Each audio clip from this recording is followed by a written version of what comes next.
Hello, fans and followers of the K-Vets. This is Katie Thompson. I'm the Senior Director of Sustainability at PADI, and I'm answering a few questions for you guys to know more about Women's Dive Day. So the first question is, why did we start Women's Dive Day 10 years ago? We started really to get more females into the water. Simply put, we saw a huge opportunity looking at the gender gap between male and female certifications.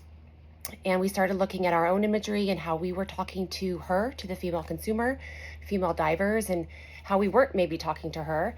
And we took stock of the images and the things that we were saying. And we realized that we, as a leading training agency in the dive industry, had an opportunity to definitely elevate the positioning of the female, making diving really more inclusive for her, so that when a woman of any age saw diving, she saw herself represented in the sport, so that it would be welcoming to her.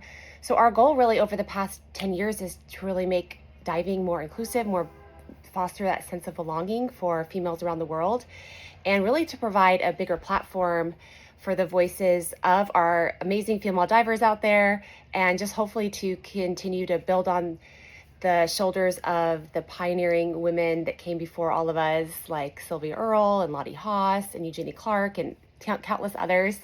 So here we are 10 years later, and I hope that we are making things better for everyone and more inclusive to get into the water. The next question is, what's the biggest change I've seen in the past 10 years since we started Women's Dive Day? And what I see is definitely a larger presence of women being celebrated for achievements in all things diving and all things connected to diving. So whether that's conservation, visual arts like photography and underwater like filmmaking, science, dive medicine, technical things like with the cave diving, equipment manufacture. I mean, there's women now integrated with all aspects of diving, I think in a larger degree than before. So I'm definitely not saying that's all because of PADI, but what I'm seeing is hopefully there's a ripple effect of what we've helped create and elevate by providing definitely on our platform an elevated opportunity, or an opportunity for women really to amplify their voices. And so what I see also is just women changing the world socially and environmentally, women that are creating really big changes in their community, teaching younger generations, bringing them forward into new career paths in diving or just in their local communities, empowering local girls to get into the water, teaching them how to swim, giving them valuable life skills. This is all happening within our dive communities around the world, which has just resounding effects on the resilience of a coastal community, an indigenous community, the blue economy of a local community. So if you definitely look back over the past 10 years, I can really see that trend. It's more than a trend, but I just really see that that's changing and getting more and more prolific. I think a lot of this is attributed to there's more platforms, there's more opportunities for women to join, to get information, to be part of some things like Girls That Scuba diver girls, social media channels like the K-Vets, women that are coming together and showing that sense of community that I mentioned earlier. So I definitely think that things I've gotten better. There's definitely an increased sense of belonging and inclusivity that I've witnessed and seen in content and just feedback from women over the past 10 years. So it's very exciting to see. Okay, the next question is, what is our goal for the next 10 years with Women in Diving, or Women in Diving initiative?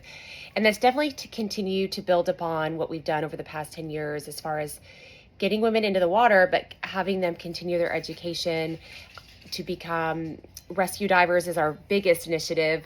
We really think that, first of all, we always hear that the rescue course is everyone's favorite course. They have so much fun doing that.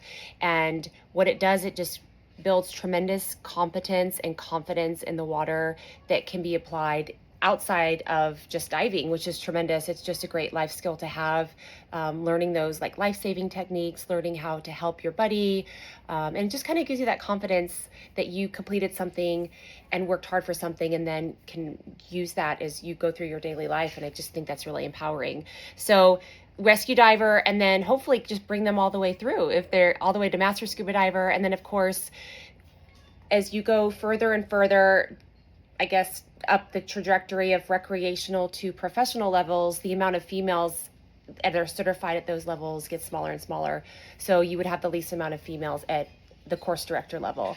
So our goal is to continue to grow the number of female professionals around the world. We're definitely seeing an increase there, which is so awesome. And that definitely helps pull more younger generation women into the sport and through diving, because some women are just more comfortable learning and working with other women. And I think it's just inspiring to see, look at another female, and maybe that's what you want yourself want to do, and you continue to do like what she's doing. So that's definitely our goal, is to continue to get more women diving, but to keep them diving, and make it more of a lifelong journey for her.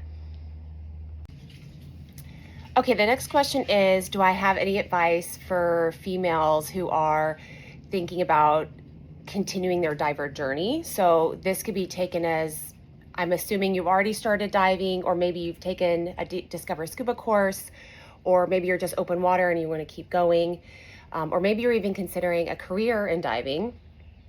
I would say that what would your older self, if they were sitting next to you, advise you to do? What's holding you back?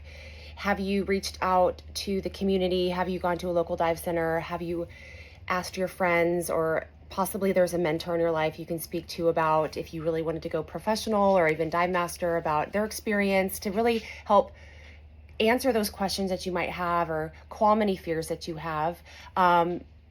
Obviously there's a lot of people out there that do have some type of fear they have to overcome, or challenges that they have to overcome when it comes to scuba diving. And I would say if you are just getting started and that is a fear for you, just start small. You don't have to. Just think about getting to the dive center, having the conversation, maybe signing up for the course. Then just think about getting in the pool, just taking your first breath. So try to break it down into little steps that seem way more manageable. And at the end of the day, your decision will be the right decision, but either path that you take will be the right one for you. And just think about, which path can I take that will have the greatest amount of joy and the least amount of regret. So I hope that if you're listening to this and you're thinking about continuing to go diving, you certainly should. And if anything, what can really motivate you is to check out PADI's social media, any other social media like Oceanographic or the Cavettes, or any of these amazing platforms of photography and of women diving. It's so inspiring when you see other people doing it. And if you're really into sea life, go look at pictures of sea life, and it'll motivate you to take that step to go dive with dolphins or whales, and kind of create that destination journey that will bring you like so much happiness, just to be able to say that you did that. So good luck. Okay, this next question is the best question because it's about food.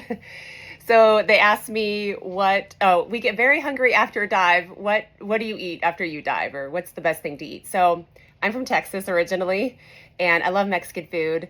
So I would never turn down chips, salsa, guacamole, and probably some type of Mexican beer with a couple limes in it. So that's my choice. And maybe some tacos, depending how hungry I am. All right, bon appetit.